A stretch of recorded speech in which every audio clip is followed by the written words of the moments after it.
बार बार संविधान के सामने अपना माथा टेक कर उन्होंने संविधान की शपथ खाने का काम किया और ये आज से नहीं कर रहे हैं, वो पिछले 2500 साल से कर रहे हैं। जब से वो गुजरात के मुख्यमंत्री थे, उन्हीं के नेतृत्व में ये सरकार चल रही है।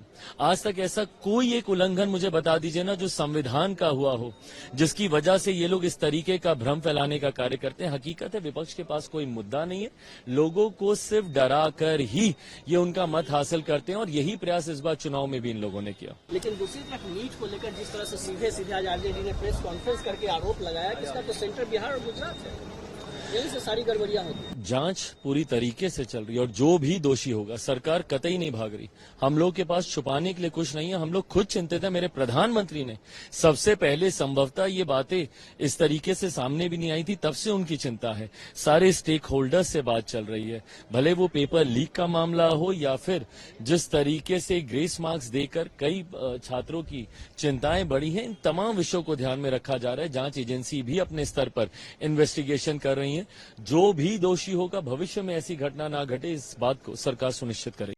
बार बार संविधान के सामने अपना माथा टेक कर उन्होंने संविधान की शपथ खाने का काम किया और ये आज से नहीं कर रहे हैं, वो पिछले 2500 साल से कर रहे हैं। जब से वो गुजरात के मुख्यमंत्री थे, उन्हीं के नेतृत्व में ये सरकार चल रही है। आज तक ऐसा कोई एक उल्लंघन मुझे बता दीजिए ना जो संविधान का हुआ हो, जिसकी वजह से ये लोग इस तरीके का भ्रम फैलाने का कार्य करते हैं। हकीकत है, विपक्ष के पास कोई मुद्दा नहीं है, लोगों को सिर्फ डरा कर ही ये उनका मत हासिल करते हैं और यही प्रयास इस बार चुनाव में भी इन लोगों ने किया। लेकिन दूसरी तरफ नीट को लेकर जिस तरह से सीधे सीधे आज आरजेडी ने प्रेस कॉन्फ्रेंस करके आरोप लगाया कि इसका तो सेंटर बिहार और गुजरात है, यही से सारी गड़बड़ियां होती। जांच पूरी तरीके से चल रही है और जो भी दोषी होगा, सरकार कतई नहीं भाग रही।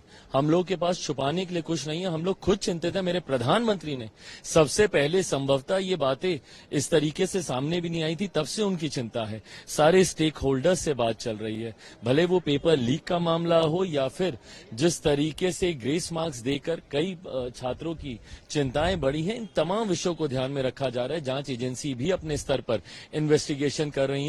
जो भी दोषी होगा, भविष्य में ऐसी घटना ना घटे, इस बात को सरकार सुनिश्चित करेगी।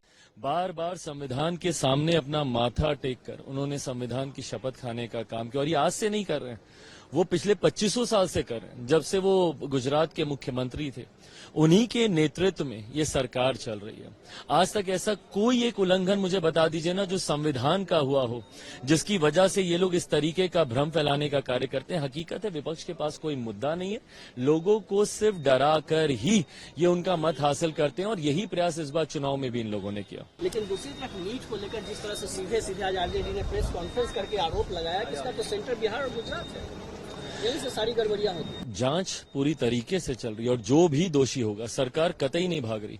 हम लोग के पास छुपाने के लिए कुछ नहीं है, हम लोग खुद चिंतित है। मेरे प्रधानमंत्री ने सबसे पहले संभवतः ये बातें इस तरीके से सामने भी नहीं आई थी, तब से उनकी चिंता है। सारे स्टेक होल्डर्स से बात चल रही है, भले वो पेपर लीक का मामला हो या फिर जिस तरीके से ग्रेस मार्क्स देकर कई छात्रों की चिंताएं बढ़ी हैं। इन तमाम विषयों को ध्यान में रखा जा रहा है। जांच एजेंसी भी अपने स्तर पर इन्वेस्टिगेशन कर रही है। जो भी दोषी होगा, भविष्य में ऐसी घटना ना घटे, इस बात को सरकार सुनिश्चित करेगी।